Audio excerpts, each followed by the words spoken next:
Well, ladies and gents, it's been about 3 months now since the global launch of Might and Magic Elemental Guardians. Some of you guys, I'm sure, are like me, where I've created that core composition for some of my dungeon teams, but now I'm looking to speed them up a little bit. So today, we're going to be talking about two units that are going to be the foundation of some of the speed teams that you will be using not only in PvE or PvP. If you guys are interested in that, definitely stick around.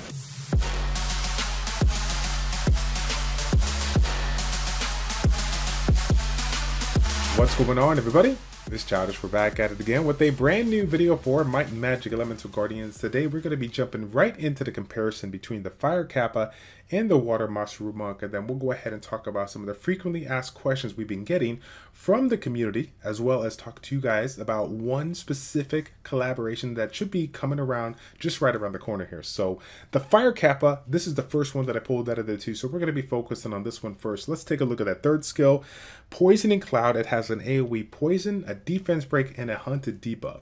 If you guys did not know, the defense break decreases the defense of the target by 60%, and the hunted debuff provides an amplification by 40%. So when you combine those two, that's a really high amount of damage that you're going to be able to bring onto your party versus your opponent here. So again, this is why this unit is super strong. Now, this is actually an AoE debuffing skill across the board. It's not actually going to hit the unit, so it's really nice.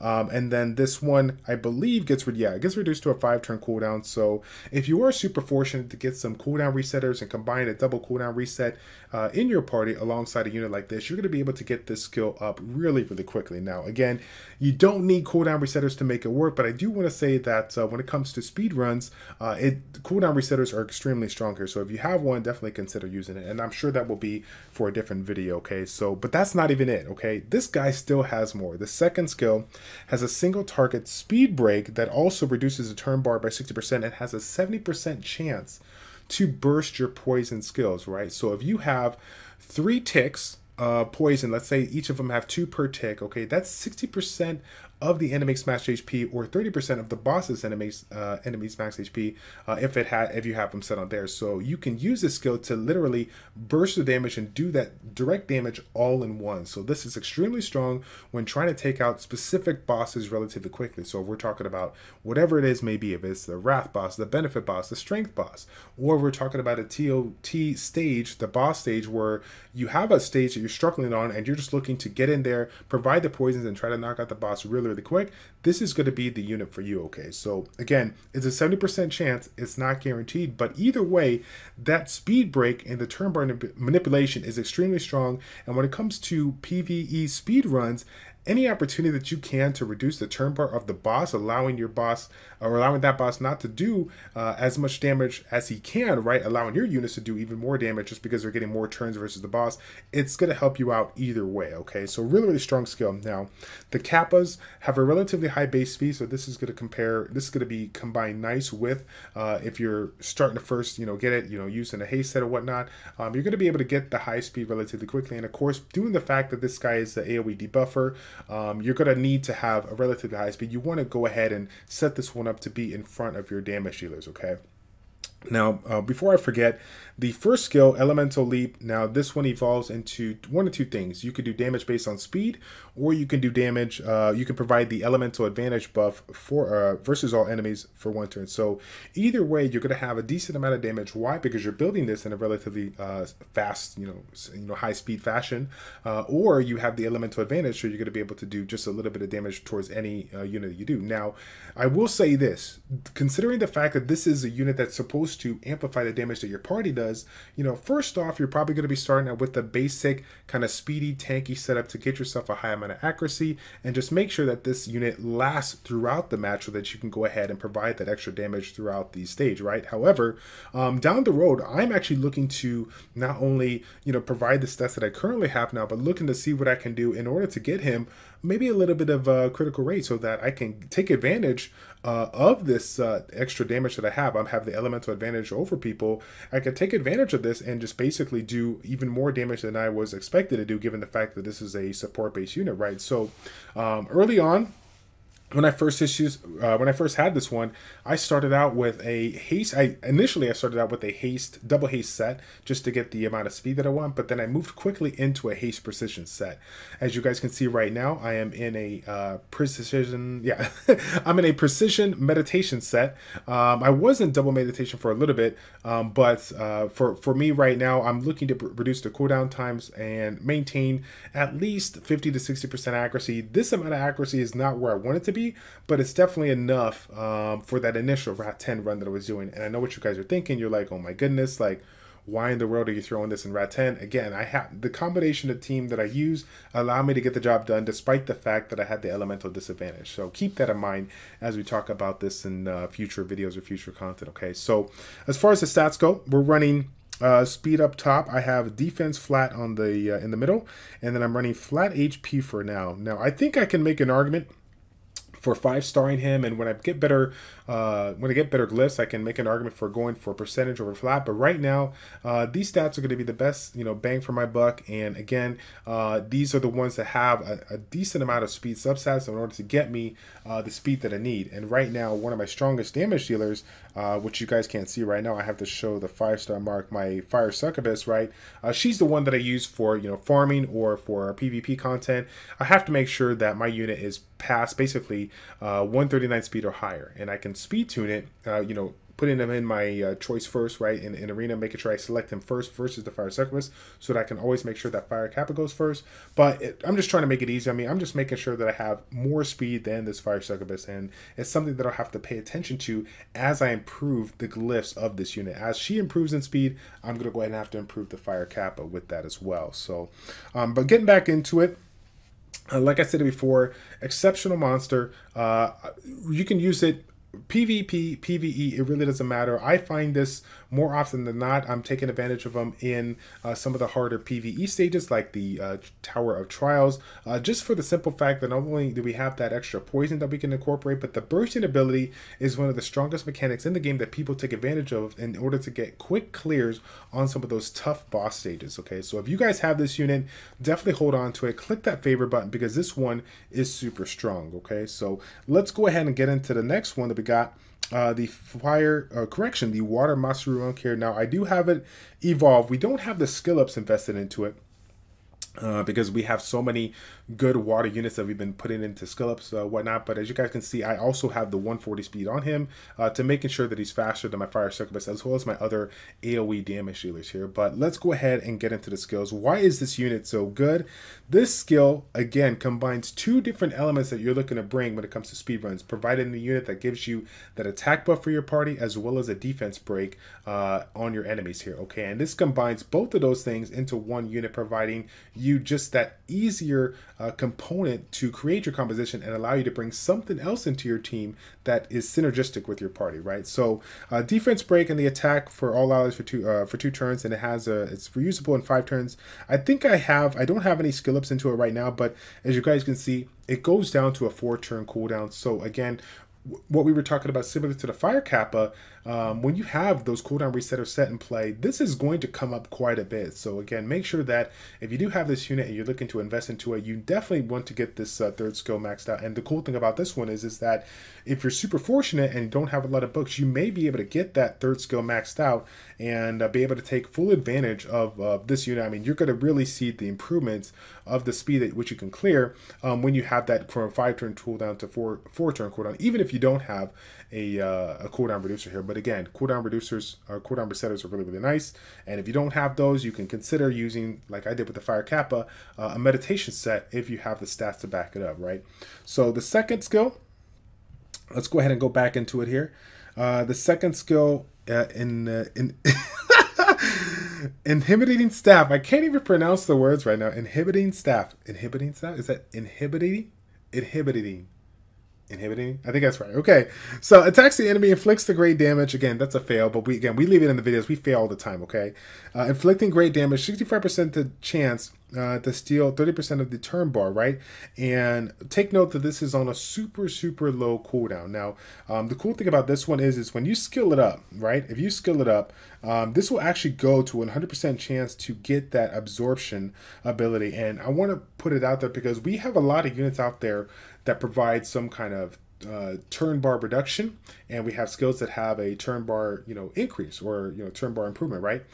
A unit that provides an absorption, which is essentially reducing the turn bar of the opponent as well as improving it to you because you steal the turn bar, it's way stronger than you guys can imagine. Okay, so especially if you are on a specific stage where maybe you're taking on a boss or whatnot, he has a speed break, you're reducing the turn bar, absorbing the turn bar so you can get it back. That just gives you even more of a reason to get through your skill so that you can get that third skill back up. Again, you guys would not believe how many turns you can get when you combine any kind of turn bar advantage, whether it's turn bar manipulation positive end or negative end, as well as a speed break on the opponent. You're going to get a lot more hits per turn, and a skill like this is extremely important in order to do so. So the fact that it's combined with this third skill that's going to provide you that extra damage that you can bring onto your party, it's super nice, and I'm definitely down with this skill. Okay, now this last skill here, the Masaru monks, they evolve into a 50% chance to improve the chance of receiving a critical attack for 2 turns or a blind ability. So I don't want anyone to get discouraged, and I want to throw it out there. This is another FAQ, but we'll just get it out there right now. When it comes to evolutions, there are certain evolutions that are super strong and some that are just strong. If you get the one that is not preferred, don't freak out. Don't try to sit there and evolve 50 other ones to get it. Like, it's not going to be the end of the world. Use what you got and take advantage of it. When it comes to the Masaru Monk, you can look at it both ways. We got a way of improving the critical attack, receiving a critical attack. So if you have units like your attackers built with high crit rate, high crit damage, if they're not hitting at 100%, this is going to improve that, allowing you to do more damage. When we do it on the flip side, let's take a look at that blind debuff here. We put the blind debuff on the opponent, and let's say that we don't have something that reduces the turn bar or provides a speed break. If that blind debuff is on the boss, that gives us a chance to essentially take no damage on a specific unit, or a 50% chance to take no damage on a unit that can essentially make or break a unit that may be at a critical amount of health here. So either way you look at it, the advantage of this unit, what you're going to be getting on that first skill, is going to be really, really good, and you don't have to, again, there's no other way to say it. Don't freak out if you get a different evolve. It's all good. Okay, it's all good. Now let's get back to the glyphs here. As you guys might have guessed, we're running double speed on the top. I believe I have 1 HP. No, I'm running 2 HP on the middle, and I'm running the HP percentage on here. Now, if I had the choice, I would actually glyph him with a little bit more defense. I want to have him a little bit balanced because, again, once you break that defense, if they have like an AoE defense buff, that's going to be a lot of damage that you're going to be taking in. So I personally like to have a little bit more of a balanced set, as I have certain units, I have certain healers that provide flat heals versus like a percentage-based heals as well. So it definitely pays dividend for me to make sure that I'm balancing my HP with my defense across the board here. And when it comes to this setup, where again I started out initially with the double haste set because I wanted the speed. I had to make sure I got the first turn all day, and then I went ahead and switched on over to a precision set really, really quickly. Again, why is that the case? Because I need a decent amount of accuracy in order to make sure that I'm landing those debuffs, right? Or I'm landing that turn bar manipulation there, okay? Or I'm landing the critical chance to improve the critical rate or critical attack, or the blind, right? I need to have a fair amount of accuracy to get it done. Now, again, I feel like the 55% accuracy is more than enough when it comes to PvE content. When it comes to PvP, you're probably gonna have to up it up a little bit. If you're getting up into that silver 2, silver 3 rank, and you're finding yourself more often than not failing to land that debuff, then do what you gotta do to get the stats that you need to, okay? Now, Water Masaru Monk versus Fire Kappa. What I'm going to go ahead and do for you right now, I'm going to show a little bit of a clip featuring basically one of my AoE units, the Thunder, Thunder, I think Ninja is what I'm going to use. And I'm going to go ahead and show you basically one of my cleave comps with just him, and show you the difference between the damage that I did with the Fire Kappa and the Water Masaru Monk, okay? And as you guys can see, the damage is just a little bit higher on the Water Mushroom Monk, despite the fact that I've invested so much into the Fire Kappa. And I'm like, initially when I thought about it, it's like, there's nothing that's going to beat it here, okay? But again, we're looking at, like I said before, it's a defense break for 60%, the hunting debuff for the 40%, but the attack buff, that actually improves the attack of the unit by 50%. And I believe, if I recall correctly, it's based on the total amount of attack that you have. It considers that factor after everything, after all your attack has been brought in. So again, when we think about, even though it's just a little bit of damage increase when it comes to, you know, both of those units, PvP, I'm gonna go for the Water Mushroom Monk, but don't get it twisted. The Fire Kappa is just as good, and if you don't have the other one, or maybe you have one but one is not, you know, doesn't have the best glyphs on it, don't have invested, then obviously, you know, use the one you have, use the Fire Kappa. I mean, it's still going to work for you really quick. It's not like a huge difference in that situation here. Now, PvE content, I actually can make an argument for both, but I actually prefer the Fire Kappa. I know it's not going to sound like the right recommendation here, but the Fire Kappa, the combination of the single target slow, the damage, the attack bar manipulation, and the poison burst really helps me out, take out either the ads or the boss in a pretty quick fashion here. So if I get in a situation where I can take advantage of him, I definitely will. Of course, if we make the argument for like Rat 10 and whatnot, he has the elemental disadvantage, so I could be in a situation that's not going to help me out. But one of the teams that I use is the Fire Nymph combined with the Fire Kappa, and the Fire Nymph, if you guys did not know, provides a elemental advantage buff for the defensive side on that third skill. So again, it gives me the opportunity to have the reduced amount of damage versus the boss to allow me to keep it alive. What does this mean for me? I still have to consider the value of my glyph quality. It has to improve way more than my other units that are neutral towards him or have the elemental advantage towards him naturally versus, you know, without the buff here. But either way, because of the fact that I'm at a position right now where my glyph quality is improved and I'm able to really stack the HP and the defense alongside the speed and accuracy, I do want to, you know, take advantage of him when I can. And he's, like I said, he's literally one of the strongest units out there when it comes to TOT quick boss clears. Now, you guys already know, if you've been following my channel here, I did pull the Water Treant, so now I'm using him as my main poison burster. But if you don't have the Water Treant, by far the Fire Kappa is going to be a really strong unit to use. So let's see. So overall, though, I mean, both units are really good. Obviously, they're going to be improving your compositions any way you look at it, but just keep in mind that they are support-based units, and you should build them as such. High speed, high HP, a good amount of defense, and a fairly decent amount of accuracy. Can you get away with a little bit of low accuracy? Sure, because of the amount of resistance on these units in the regular dungeons. It's not too high, but again, if you are going to incorporate it in your PvP compositions down the road, you definitely want to consider the amount of accuracy that you have on those units, okay? You want to, you know, keep that in mind. Now, I would try my very hardest to get that from precision substats, or precision I would try very hard to get that from your precision set, getting the 20% accuracy. I'm hoping down the road they improve the teardrop glyphs, the opportunity to improve the amount of accuracy that we can obtain from those glyphs. But for right now, I'm going to say try to get them from the precision sets, okay? Now, what I'm going to go ahead and do, we're going to jump into the Dwarf Treasury here. Now, if you guys didn't know, this was an announcement that was made on Friday that gave us the opportunity to go ahead and farm the Dwarf Treasury for this whole weekend here. So again, I'm really excited. As you guys can already see, I had almost 5 million now. I've been running it off and on throughout the day, and we still got one more day, so I'm going to take advantage of it. I'm not going to repeat everything that I talked about. If you guys have been seeing my videos, I've already discussed my feelings on the Dwarf Treasury, but I will just kind of point out some of the key things that I know that the community has been sharing. You know, a lot of the people were making the argument, is this run really a good one? Is this one not too good of a one?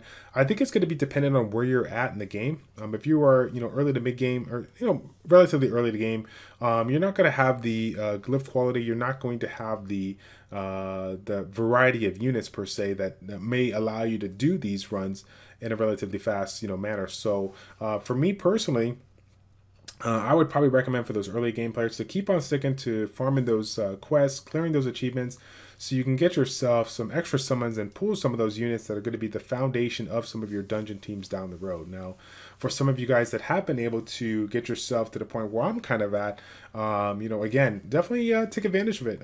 If you make the argument, we can make the argument for Rat 10 actually being a little bit more efficient if you are able to clear that, because if you are at a position where you still get a decent amount of, or maybe you are at a position where you still, you know, are needing some glyphs here, but maybe you have a fair amount of crystals already, then yeah, why not keep on getting the glyphs that you need, and then whichever ones you don't need, you can go ahead and sell. But for me personally, I have a lot of glyphs already collected, but a good chunk of them are at plus 13, and some of those glyphs are purple glyphs. So I'm looking to get them to plus 16. I want to have that damage improvement or the HP improvement, whatever the case may be. I want to have the absolute best stats that I can have with some of these glyphs that have really, really good substats that I know that I'm going to be using for the long run. So again, I need a fair amount of crystals in order to do that, and I cannot get it done with just, you know, 1 million to 2 million. So I'm going to take full advantage of this one and clear it out as much as possible here. So now you guys will notice if I can clear the stage 10, why in the world am I sitting here on stage 7? For me, it basically comes down to the amount of crystals that I can get in the time that's allotted on this event, and I can clear Rat 7 in about half the time that I can clear Rat 10. And of course, when it comes to the amount of crystals that I get in Rat 7, you guys are going to see right here, it's going to be 34, little under 35,000 for this amount here. So I can clear this in right around 2 minutes, which if I were to do if I were to use the stage 10 on this one, it's going to probably take me a little closer to 4, maybe 4.5 minutes. And I have to change my composition completely because I cannot basically run this, you know, more of a, you know, YOLO comp right here. But so again, when I think about the amount of crystals that I can get per hour, it's definitely a very strong investment to take advantage of this if you're looking for the crystals. If you still need the glyphs though, you obviously want to stay in the Rat dungeons here because as you guys know, Rat 10, it's going to be dropping glyphs that are going to range anywhere from 10k upwards of 50k.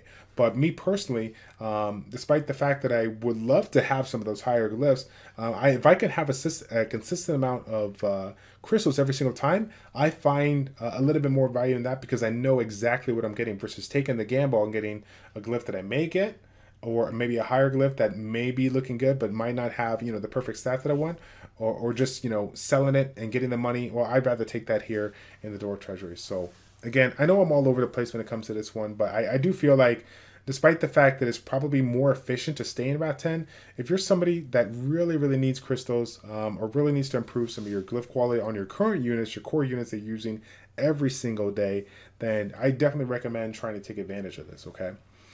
So you guys are seeing this Saturday night. Yeah, I'm making this video Saturday night. I'm literally going to upload it despite the fact that it's super late and most of you guys won't see it in the morning. But I will say this. Let's go ahead and talk about the frequently asked questions here. So first one that I got for you, this is so funny because I'm sure you guys have heard it quite a bit.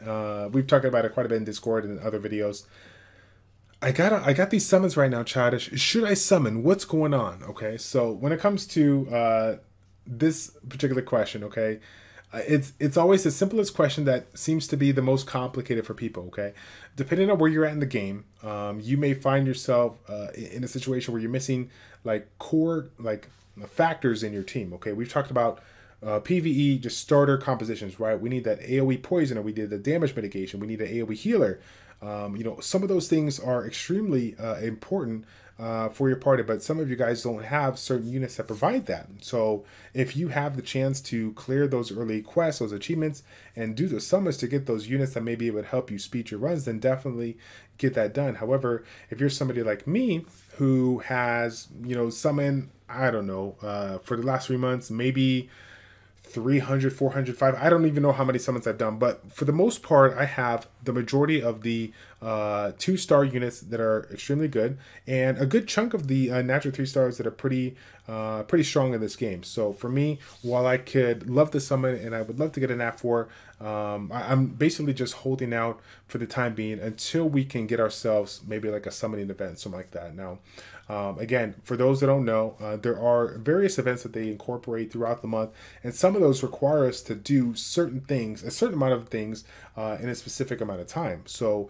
one of those types of events is summoning events, and if we have those and we summon X amount of like 2 stars or whatnot, we may be able to obtain either more summoning stones or some kind of big rewards. So again, kind of getting back to what we were talking about, if you are at a position where you got yourself a fair amount of units and you're sitting really good, you just need some glyphs to back up those units, then I say save these summons. There's really no reason to summon if you have a fairly strong, monster box here. So that's pretty much the gist of it. We can go into a long debate about should you do it, should you not, but me personally, I don't think you should go out of your way to summon unless you're like super early game and are just clearing quests and getting all those free summons for you to get yourself some teams. So next one up is the update info. I still get the questions publicly or privately, like Childish, what's going on?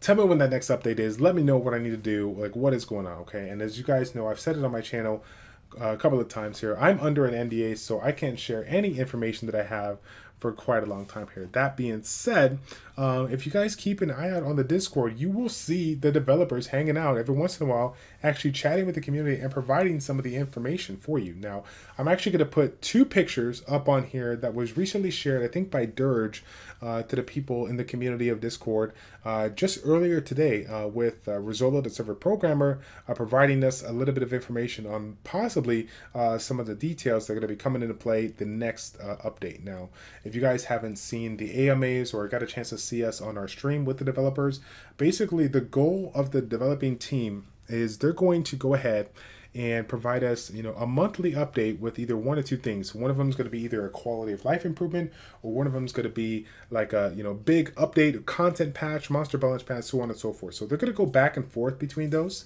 And this time around, it's looking to be quality of life, which honestly, I'm really excited about. There's a lot of things that need to be tweaked out, and I'm hoping that they can be done this time around. Now, again, 2 of those things that were mentioned on that picture, obviously those are super big things that we're really looking forward to. But again, that's just the tip of the iceberg. I'm pretty confident that they're going to have quite a few more things to add to that nice list of goodies there. So again, my apologies, as I know some of you guys send me private messages on Discord and they're like, "Hey bro, what's going on, man? I've known you for 2 years. I love your content. So tell me what's going on. What are they doing? Don't worry, I won't tell them." I'm like, "No, man, I can't do that, okay? I have to be true to my word and not share any information. So sorry. I'm sorry, okay?" Now, next question is going to be a little bit, it's going to be, I guess you could say, an opinionated question. This is good because I get this a lot in private messages. Your thoughts about the state of the game. Are you happy with the game? What's your thoughts about it, Childish? What's going on? When it comes to the content that we currently have, I definitely enjoy it, but as a person that's been competitive for 15 to 20 years now, a competitive video gamer, obviously I'm missing a little bit of I don't even know what you want to call it, but I'm just missing a little bit of PvP content that I would like to see in order to just make it that much perfect. And this could be branching into a couple of things when it comes to PvP. Whether it's a change in the meta to make it not so much revolved around speed, or whether it's some kind of opportunity to provide guild wars, something that we can use to provide a little bit more competitive atmosphere to keep the meta balanced, keep it healthy. That's what I'm definitely excited about. That's what I'm really looking for. While I love PvE content, it's testing my mind to go ahead and figure out what I can do to clear it. At the end of the day, for me, it's all about competition. If we don't have that camaraderie between our friends, our YouTubers, or streamers, whatever, whatnot, then there's a little bit of just I don't even know what you want to call it. There's a little bit of me lost when I don't have that aspect. So I'm hoping that maybe this is a quality of life improvement coming up. Maybe in the next one here, they can really consider seeing what they can do to provide a monster balance pass that can revolutionize the meta, or bring us some guild wars or something of that nature to provide some more PvP content. Because honestly, as you guys know, if you've been following my channel for 4 years now, I'm all about the community. I put the community before myself, and I really would like to see the community be able to connect on even more of like an even stronger level. And to me, I think the PvP content that could be had from like a Guild Wars per se is really one of those key factors here that could be incorporated into the game. So that's my kind of thoughts on that. Let me know what you guys think about that. Please put it in the comment section down below, okay? Now, the last thing that I want to drop for this video, and I apologize, I think it's like, I don't even know, because this video recording has been going on for a little bit. I've had to do a couple of edits, or I had some derps along the way, so it's probably like a 20-minute video, even though it says it's being recorded for 46 minutes. That's how many times I fail in a video, guys. So I just want to throw it out there, okay? I'm not perfect. I never will be, okay? Real talk, real talk. But no, getting back to the topic at hand. As you guys know, we've had actually a couple people, reach out on the channel or reach out in Discord, and it's like, hey, Childish, when's your next video? Or, hey, Childish, what's going on? You're not making as many videos. Honestly, guys, I'm trying to make as many videos as I can, and if I don't make them on a daily basis, don't freak out. I haven't quit the game, okay? I'm going to be making them as quick as I can, but one of the things that I'm doing for the community is trying to collaborate with more influencers on both the streaming side as well as the YouTuber side. Again, I've gotten a lot of credit for some of the, I've gotten a lot of credit for some of the educational content out there on the YouTube side, but I've said it many, many times, and I'll say it again. The content that I provide is not just my opinion, but it's the opinion of a lot of experts, of a lot of people in the Discord community that have been really grinding out this game, really focusing on the theory crafting of this game here. So I want to go ahead and bring on board some of those players when it comes to influencers on the YouTube side, the streaming side, or even some of the top players out there in the game. Have them talk about their theories, their thoughts, their concepts of the game so that you guys can go ahead and get educated and just make your gaming experience that much more enjoyable. So that being said, if anybody's been following me, you guys know that these things take time, and there's not, I mean, even I get a chance to make these videos, the time it takes to edit, literally going through an hour-long interview and making sure that there's no blurps or hiccups or whatever like that, it takes a little bit of time, and I apologize because I know you guys want those like super quick, but I just can't. I just have to take the time that I have and make the best of what I got here. So again, please be patient with me. I know that you guys are very excited for these videos, but I'm going to get them out as soon as possible. Okay, now